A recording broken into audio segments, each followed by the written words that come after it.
Hello! Hi అండి. Welcome back to our YouTube channel 'Brithira vlogs' ఎట్లున్నారు? బాగున్నారా? ఈ మధ్య ఏందో స్వీట్స్ మీద బాగా క్రేవింగ్స్ పెరుగుతున్నాయన్నమాట.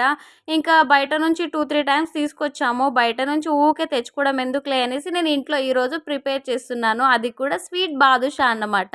బయట నుంచి తెచ్చుకునే బాదుషాలో అయితే డాల్డా ఆర్ నెయ్యి చాలా ఉంటుంది కదా! మాకు డాల్డా పడదు, నెయ్యి ఇష్టం ఉండదు. కాబట్టి నేను ఇంట్లోనే ఆయిల్‌తోని ప్రిపేర్ చేసుకుంటున్నాను. దానికోసం అయితే ముందుగా ఒక 3 కప్స్ ఆఫ్ మైదా పిండి తీసుకుంటున్నానిక్కడ.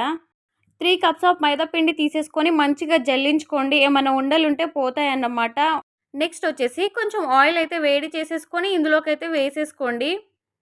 ఆయిల్ ప్లేస్‌లో మీరు నెయ్యన్నా యాడ్ చేసుకోవచ్చు. లేదా డాల్డా అయినా యాడ్ చేసుకోవచ్చు. నేను డాల్డా, నెయ్యి స్కిప్ చేసి ఆయిల్‌తోనైతే చేసేస్తున్నాను. వేడి వేడి ఆయిల్‌నైతే పిండిలోకి పోసుకున్న తర్వాత ఇలా ముద్దల్లాగా అయితే కలుపుకోవాలన్నమాట. ఇలా ముద్దలు కలుపుతూ ఉంటే మనకు చేతికి ముద్ద రావాలన్నమాట. అలా అయితే కలుపుకోండి.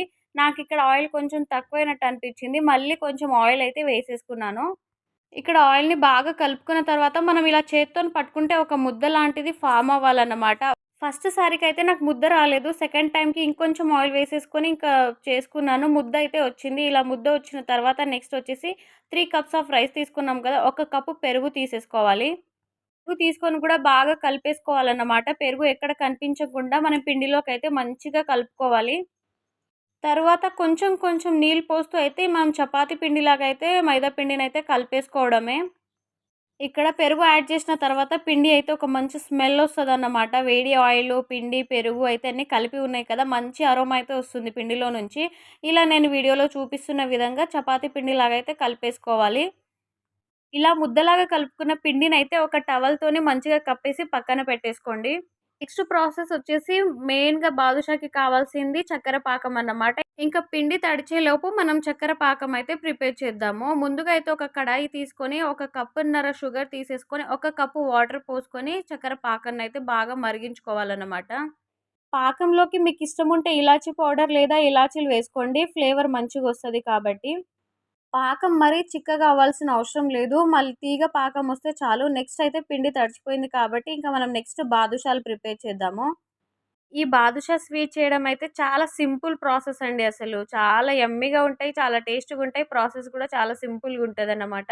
ఇలా పిండి కొంచెం కొంచెం తీసుకుంటూ ఇలా బాల్ షేప్‌లో అయితే ఇలా ఒత్తుకోండి. ఇలా ఒత్తుకున్న ఈ బాల్స్‌నైతే మంచిగా బాదుషా టైప్‌లో పెట్టేసి ఇలా మధ్యలో ఒక ఫింగర్ ఏసేసి హోల్ చేసుకోండి. మీకు కావాలంటే మొత్తం హోల్ చేసుకోండి. లేదా నేను ఇలా చేస్తున్నాను కదా! నేను అటు ఇటు మొత్తం హోల్ లేకుండా చేస్తున్నాను. మధ్యలో ఇలా ప్రెస్ చేసుకోండి. అప్పుడే మనకు బాదుషా లాగా అయితే ఫ్లఫీగా పొంగుతాయన్నమాట. 2 చేతులతోని మంచిగా ఒత్తేసుకోండి. నేనిక్కడ 2 చేతులతోనే చేసి చూపించలేకపోతున్నాను. ఒక చేత్తోనే వీడియో తీసుకుంటున్నా కాబట్టి, నేను ఒక్క చేత్తోనే అలా నాకు వచ్చిన విధంగా అయితే ఇలా మంచిగా ఒత్తుకున్నా అన్నమాట బాదుషా టైప్‌లా. చూడ్డానికైతే ఎంత క్యూట్‌గా కనిపిస్తున్నాయి కదా! చాలా చిన్న షేప్‌లో ఒత్తుకోండి. ఎందుకంటే ఆయిల్‌లో వేయంగానే ఇవి చాలా ఫ్లఫీగా పెద్ద సైజ్ అవుతాయి. ఇక్కడైతే నేను ఆయిల్ హీట్ చేసుకుంటున్నాను డీప్ ఫ్రై కోసము. ఆయిల్ అయితే అసలు వేడే ఉండొద్దు.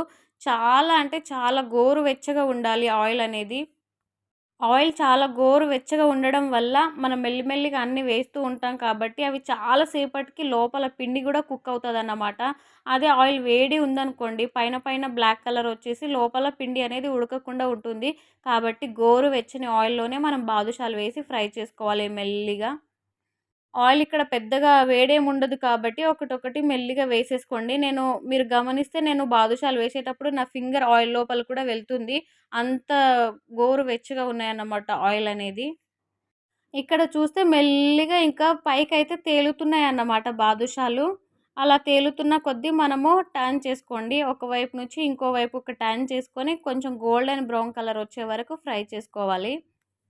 గ్యాస్ అనేది అస్సలు హై ఫ్లేమ్‌లో చేయకుండా లో ఫ్లేమ్‌లోనే బాదుషాలనేవి డీప్ ఫ్రై చేసుకోండి. ఇలా గోల్డెన్ బ్రౌన్ కలర్ వచ్చిన తర్వాత అయితే ఇలా బయటికైతే తీసేసుకోండి. బయట తీసిన తర్వాత ఇంకొంచెం కలర్ చేంజ్ అవుతది కాబట్టి కొంచెం ఎర్లీగానే తీసేయండి బయటికి. ఇలా అన్నీ డీప్ ఫ్రై చేసుకున్న బాదుషాలని తీసుకెళ్ళి ఇంకా చక్కెర పాకంలో వేసేయండి. చక్కెర పాకంలో వేసేసి ఒక 3 మినిట్స్ అలా వదిలేసేయండి. 3 మినిట్స్ ఒక సైడు, ఇంకో 3 మినిట్స్ ఇంకో సైడ్ అట్లా తిప్పుకుంటూ ఒక 3 మినిట్స్ బాదుషాలనైతే చక్కెర పాకంలో వదిలేసిన తర్వాత అయితే, ఇంకా మన యమ్మీ టేస్టీ స్వీట్ బాదుషా అయితే రెడీ అయిపోతుందన్నమాట. చూస్తుంటే నోరు ఊరిపోతుంది నాకైతే మళ్ళీ. ఇది చేసి చాలా డేస్ అవుతుంది. వీడియో పోస్ట్ చేయడానికి నాకు టైం ఉండట్లేదన్నమాట. మళ్ళీ ఇప్పుడు వీడియోలో చూస్తుంటే మళ్ళీ తినాలనిపిస్తుంది. అంత మంచిగొచ్చాయన్నమాట. ఆల్రెడీ నేను ఫస్ట్ ఒకసారి ట్రై చేశాను. అప్పుడంత పర్ఫెక్ట్‌గా రాలేదు. ఇది సెకండ్ టైమ్ చాలా యమ్మీగా, చాలా స్మూత్‌గా, మెత్తగా మంచిగా కుదిరినాయన్నమాట. నాకైతే పెద్దగా వంటలు ఫస్ట్ నుంచే ఏం రావు. నేను పెద్ద ఎక్స్‌పీరియన్స్ పర్సన్ ఏం కాదు వంటలలో. నేను కొన్ని కొన్ని నేర్చుకుంటూ మీకు చేసి చూపిస్తున్నాను. అంతే, నేను మంచిగా లేకున్నా సరే మంచిగుంటుంది అనైతే అస్సలు చెప్పను. నా వంట బావుంటేనే నేను మీకు బాగుంది అని చెప్తాను. ఆల్రెడీ నేనొకసారి దివాళీకి ప్రిపేర్ చేశాను బాదుషా. అప్పుడు కొంచెం గట్టిగొచ్చాయన్నమాట. ఇంత సాఫ్ట్‌గా, ఇంత మెత్తగా రాలేదు. ఇది సెకండ్ టైమ్ ప్రిపేర్ చేయడము. చేస్తున్న కొద్దీ మంచిగొస్తాయంటారు కదా! అలా ఈ సెకండ్ టైమ్ అయితే చాలా పర్ఫెక్ట్‌గొచ్చాయి. మెత్తగా, స్మూత్‌గా చాలా బావున్నాయి. టేస్ట్ కూడా సూపరుంది. లాస్ట్ వరకు ఈ వీడియో చూసిన వాళ్ళకి thank you so much. I hope ఈ వీడియో నచ్చితే ప్లీజ్ లైక్, షేర్, సబ్స్క్రైబ్.